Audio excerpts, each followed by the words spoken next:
Good morning. Edward Stanley said many years ago, those who think they have not time for bodily exercise will sooner or later have to find time for illness. As we have moved into the information age, technology has taken over our lives. And so people spend hours a day sitting in front of computers, televisions, video game consoles. Even this speech was written in front of a computer. But with all of our technology, we seem to have forgotten ourselves. Technology is not the evil here, but the lack of human will, of self-control, is what's shaping many of our waistlines. Obesity is a growing problem we must address before the cost becomes too great. First, I'm going to tell you about obesity and its effects. Obesity is a major problem in the United States. The Journal of American Heart Association in 2007 stated that there is an epidemic of obesity affecting Americans. An epidemic is a rapid spread or increase in the occurrence of something. In this case, through various causes, obesity is becoming a very costly problem. Obesity leads to a number of diseases and complications, including type 2 diabetes and heart disease.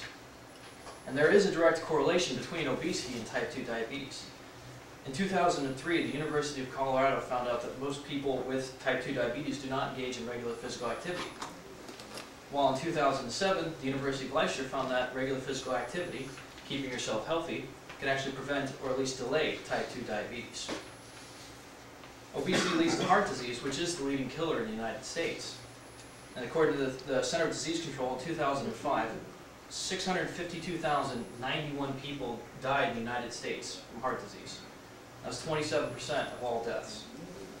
And the Working Party of the Royal College of Physicians actually found out that obesity weakens the heart and exercise strengthens the heart, which decreases the chance of suffering from heart disease.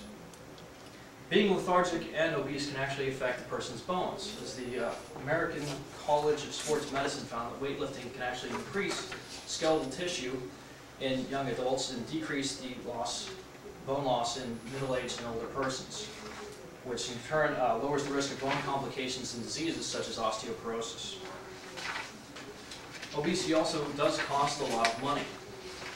According to the Department of Health and Human Services, in 1998, obesity-related healthcare expenses were 9.1% of all healthcare expenses. It was $78.5 billion. Now, 11 years later, the percentage and amount of money are severely increased. Now that you know more about obesity, I'm going to go ahead and tell you about what's causing this problem. Acceptance among our population and increased reliance on technology has enabled obesity to thrive. Now, who's to blame? That's the multi-billion-dollar question. Do we blame an evil clown? How can we blame a few men in costumes? We shouldn't, but we do. Our society is based on a capitalistic structure, where if there's a way to make money, people will find a way to make money. According to Business Week, McDonald's made $23.5 billion last year. They found a way to make money. Fast food is just another way to make that money. They don't force you to eat their food. They don't force you to sit at home and let the fat soak into your body. People need to learn to take personal responsibility for their actions, even their inactions. A person's actions directly affect their lives and indirectly affects the lives of everyone around them. In the information age, we can see what we eat, what is in what we eat, and why it is good and bad for us. It is our responsibility to take care of ourselves, not somebody else's, and certainly not the government. Our healthcare system has taken an increasingly large burden to deal with the obesity and associated health problems.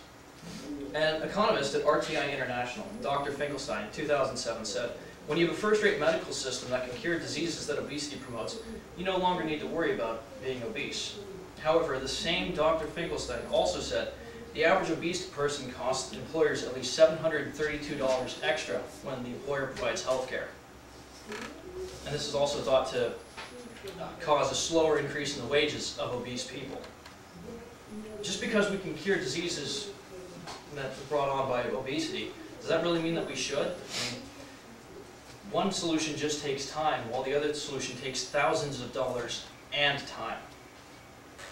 John F. Kennedy once said, "We are under-exercised as a nation. We look instead of play. We ride instead of walk." Our very existence deprives us of the minimum physical activity essential for a healthy living.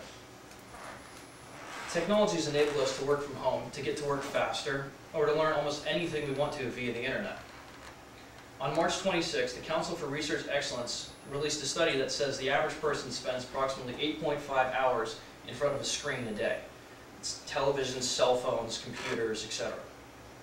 Our culture has shifted to a point where it is encouraged to spend more time living in front of the screen than it is to actually live our lives outside, to get out and actually do something. And just because it is there, it is an option. Does that really mean that we should use it every time? I mean, you'll see it at the mall when people complain that the escalator is broken. It's not really broken, it's just temporarily stairs. It's one flight of stairs, but people go, oh no. Technology is not bad. It's not evil. It's just a tool. Technology has enabled us to live longer, to travel faster and farther, and enjoy life more than our ancestors did. But like anything, when you have too much, the results are bad, and sometimes very costly. And now you might be thinking, well, that's great and all, but what can I do? I'll tell you.